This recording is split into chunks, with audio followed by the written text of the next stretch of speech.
Assalamualaikum warahmatullahi wabarakatuh. Anak-anakku kelas 5 yang Pak Guru sayangi, alhamdulillah pada hari ini kita masih diberikan kesehatan oleh Allah Subhanahu wa taala sehingga kita masih bisa beraktivitas pada pagi hari ini. Salah satu di antaranya kita bisa bertemu walaupun dengan cara daring. Pak Guru selalu berharap mudah-mudahan kalian di rumah selalu akan diberikan kesehatan oleh Allah Subhanahu wa taala berserta keluarga di rumah. Amin ya rabbal alamin. Nah, anak-anakku kelas 5 yang Pak Guru sayangi, mari kita mulai pembelajaran akidah akhlak pada hari ini, yaitu dengan ucapan Bismillahirrahmanirrahim. Nah, anak-anakku, pada pertemuan yang lalu kita sudah membahas tentang adab bertamu. Bertamu atau dikenal dengan silaturahim. Berkunjung ke rumah orang yang kita cintai. Berkunjung kepada keluarga. Berkunjung kepada sahabat, teman, ya, tetangga. Ini memang dianjurkan oleh baginda Kanjeng Nabi Muhammad SAW. Jadi silaturahim itu sangat dianjurkan oleh beliau baginda Nabi, sehingga beliau bersabda bahwa orang yang berkunjung, bersilaturahim, nyambung silaturahim, bertamu kepada orang lain, maka dia akan diluaskan rezekinya, maka dia juga akan dipanjangkan umurnya. Oleh karena itu, mari kita ikuti apa yang telah dianjurkan baginda Nabi, sehingga kita akan dipanjangkan umurnya oleh Allah Subhanahu wa taala dan juga diluaskan rezekinya oleh Allah. Rezeki yang Allah berikan kepada kita menjadi rezeki yang barokah. Amin. Nah, pada pertemuan yang lalu kita sudah membahas ya tata krama atau adab bertamu. Ketika kita mau bertamu maka kita harus tahu waktu terlebih dahulu. Jangan sampai ketika kita bertamu justru mengganggu orang lain yang sedang beraktivitas. Kemudian pada zaman sekarang kan sudah ada HP, ya ada HP, ada handphone, kita bisa WA atau telepon terlebih dahulu. Apakah orang itu sibuk atau lagi santai? Apakah orang itu ada di rumah atau tidak ada? Artinya kita janjian terlebih dahulu. Kemudian ketika kita bertamu mengucapkan salam 3 kali, kita mengetuk pintu mengucapkan salam tidak ada, maka kita tidak boleh melanjutkan bertamu, kita harus pulang. Ketika mengetuk pintu, maka kita harus membelakangi, ya setelah mengetuk pintu, membelakangi pintu itu. Jangan sampai ketika kita mengetuk pintu, kemudian sambil mengintip jendela atau lubang kunci dan sebagainya. Itu tidak dianjurkan oleh baginda Nabi. Tidak dibolehkan oleh baginda Nabi. Karena apa? Karena itu akan membuat pandangan kita akan terjerumus kepada lembah yang tidak baik, yaitu lembah setan. Nah, makanya ketika kita bertamu, kita harus membelakangi pintu rumah orang yang akan kita temui. Kemudian setelah kita mengucapkan salam, kemudian dijawab salam oleh tuan rumah, kita berjabat tangan, bersalaman. Ada juga yang bersalaman, ada yang berpelukan dan sebagainya, mungkin rasa kangen. Kemudian setelah itu duduk kalau dipersilahkan duduk, masuk kalau dipersilahkan masuk.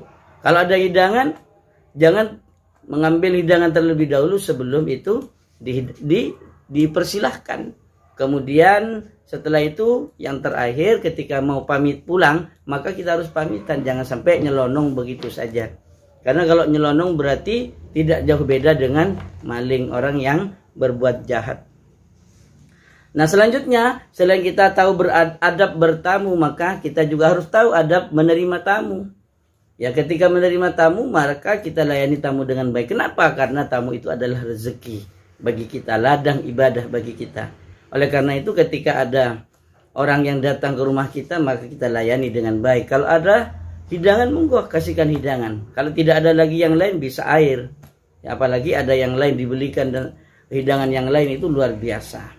Kemudian ketika tamu itu keluar, yang mau pulang, maka kita juga ikut keluar, antar sampai pintu gerbang. Itu termasuk salah satu adab menerima tamu atau adab tuan rumah mempersilahkan atau melayani tamu yang datang ke rumah kita.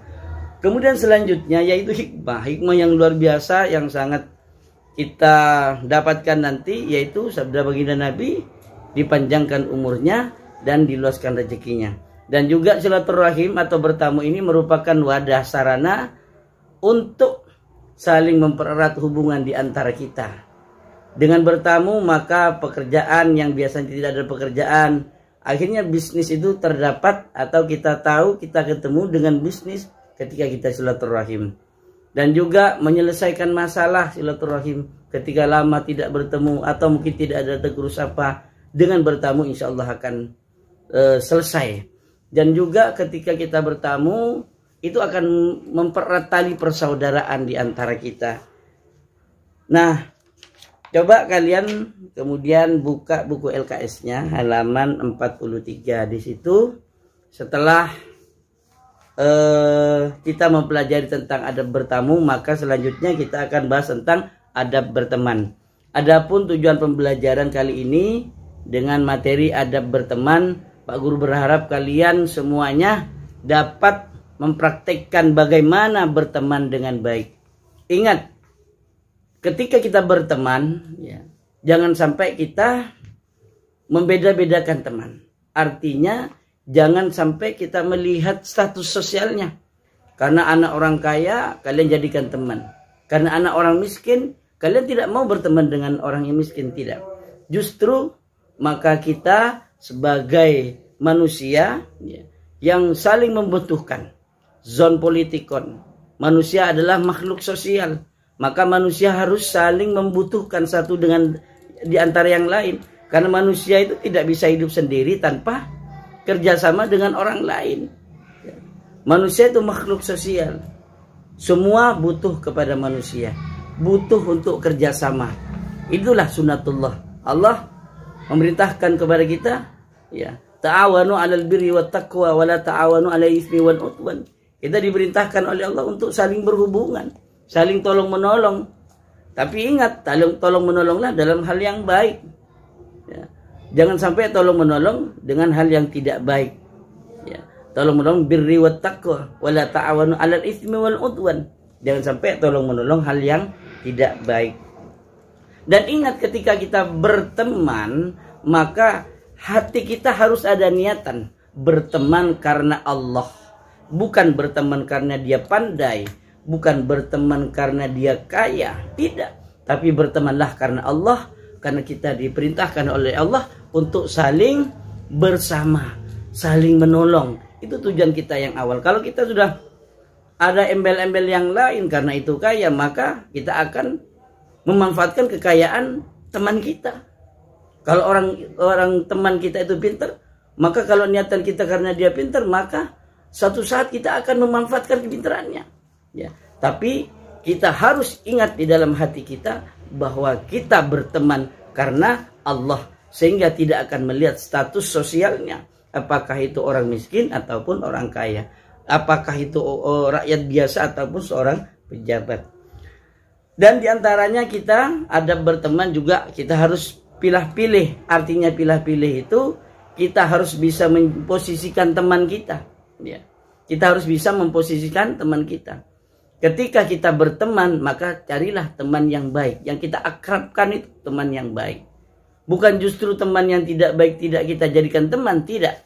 Maksudnya, ketika kita berteman dengan orang yang tidak baik, maka jangan ikuti perbuatan teman kita yang tidak baik. Bukan justru kita menjauhi teman yang tidak baik. Maka itulah dakwah bagi kita. Kita temani orang yang tidak baik untuk diberikan masukan, untuk diberikan nasihat. Ya. Wa tawassaw bil haq, wa tawassaw bis sabr. Ya. Jadi kita diperintahkan oleh Allah saling menasehati antara satu dengan yang lainnya. Saling menasehati tentang kebenaran, kebaikan. Saling menasehati tentang kesabaran. Jadi kalau ada teman yang tidak baik, bukan kita jauhi. Apa? Yang dijauhi adalah sikap jeleknya. Tapi orang personnya itu harus kita dekati. Kita beri nasihat. Kita berikan dakwah. Karena itu tugas kita. Kita sebagai manusia mempunyai tugas untuk saling menasehati. Ud'u ila sabili rabbik bil hikmah wal mau'izatil hasanah wajadilhum billati ahsan. Itu harus kita lakukan. Itu ladang kita, ya. Jadi kalau ada teman kita yang berbuat keliru, bukan kita jauhi, maka harus kita dekati, berikan nasihat. Ya. Jadi pilihlah teman yang baik, artinya kalau kita memiliki teman yang tidak baik, maka jangan ikuti apa yang dilakukan teman kita. Ya paling tidak dakwah bil qalbi, dakwah dengan hati. Paling tidak kita tidak meniru. Karena ketika kita berteman juga akan diminta pertanggungjawaban. Ya. Marabbuka wa man nabiyuka wa ma imamuka. Ini dan yang terakhir wa ma ikhwanuka. Siapa saudaramu, siapa temanmu, siapa orang dekatmu. Artinya orang yang sering bersama dan itu menjadi teladan. Yaitu makanya orang mukmin, orang soleh, ya. Orang Islam, orang mukmin, orang soleh itu teman kita. Artinya kita bersama mereka melakukan kebaikan. Bukan orang yang tidak baik teman kita. Artinya kita tidak boleh meniru perbuatan yang tidak baik. Kemudian apa sikap kita kepada teman? Yaitu lemah lembut. Jangan pilih kasih. Jangan pandang bulu ketika kita berteman. Karena anak orang miskin kita kasar. Ya. Kalau perlu kita tendang. Itu tidak boleh. Ya, walaupun anak orang miskin tetap dia juga manusia. Hamba Allah, ciptaan Allah. Sama-sama punya hak untuk mendapatkan yang terbaik untuk kita. Kemudian misalnya anak orang kaya, justru orang kaya itu harus dibuat disikapi lemah lembut dengan orang kaya karena kekayaannya tidak boleh. Jadi kita jangan sampai berteman, jangan sampai kita itu menggunakan kesempatan karena dia kaya sehingga kita seakan-akan baik, tidak. Jadi bertemanlah karena Allah, bukan karena hartanya. Jadi lemah lembut kepada semuanya, bukan hanya kepada orang yang kaya. Orang yang miskin, orang kaya, rakyat biasa, pejabat, pengusaha itu sama. Ya, sama-sama makhluk Allah, jangan sampai dibedakan sikap kita ketika kita berteman. Kemudian yang terakhir, sebagaimana yang Pak Guru sampaikan tadi, kita harus saling tolong menolong antara satu dengan yang lainnya. Sehingga terciptalah ukhuwah Islamiyah. Ingat, ukhuwah itu ada 3. Ada ukhuwah Islamiyah, hubungan antar sesama muslimnya, ukhuwah wataniyah dan ukhuwah basyariyah. Ukhuwah walaupun berbeda agama tapi satu kesatuan NKRI, maka itu saudara kita. Ukhuwah basyariyah walaupun kita berbeda negara tapi itu termasuk bagian kita. Siapa? Karena kita sama-sama makhluk Allah Subhanahu wa taala. Oleh karena itu mari kita jaga hubungan kita dengan sebaik-baiknya. Jangan sampai kita terpecah belah. Karena manusia itu bagaikan lidi. Kalau lidi hanya satu, mudah kita patahkan. Tapi kalau lidi dikumpulkan sebanyak-banyaknya jadi satu lidi, maka susah untuk dipatahkan. Oleh karena itu, mari kita jaga ukhuwah Islamiyah kita, sehingga kita akan kokoh dan kita akan mempertanggungjawabkan itu di hadapan Allah Subhanahu wa taala.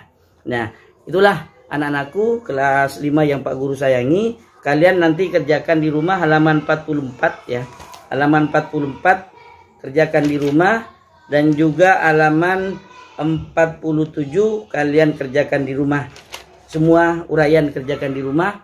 Kemudian nanti kalau daring insyaallah besok kumpulkan ke Pak Guru. Demikian dari Pak Guru, mudah-mudahan pembelajaran kali ini bermanfaat dan Pak Guru simpulkan bahwa jadilah orang yang terbaik dengan menjaga sikap kita ketika bertamu, menjaga sikap kita ketika menerima tamu, dan sikap kita ketika berteman. Demikian dari Pak Guru, wallahul muwaffiq ila aqwamit thoriq. Wassalamualaikum warahmatullahi wabarakatuh.